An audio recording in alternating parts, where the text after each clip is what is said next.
សោះមិនចេះធ្វើការមិនបានជោគជ័យនាំឲ្យបញ្ហាយើងនឹងវាយអាស្វាឯងឲ្យដឹងដៃយើងម្ដងណាអត់ទេម្ចាស់សត្វថ្លៃសូមទ្រង់ប្រណីសន្តោមេត្តាទូលបង្គំពិតជាស្មោះនឹងអង្គសត្រាសូមព្រះអង្គលើកលែងទោសឲ្យទូលបង្គំក្រាបទូលមិនបានឆាប់ចេញព្រាមទៅអាស្វាចង្រៃ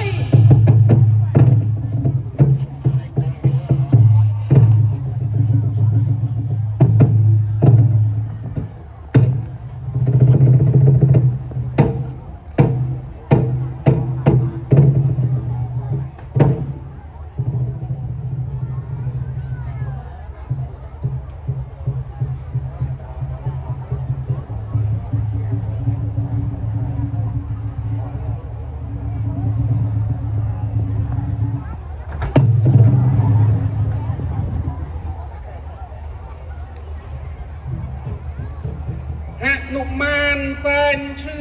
ចាប់ពេកក្រៃខំជួយដល់បរិយត្រូវគេវាយប្រហារ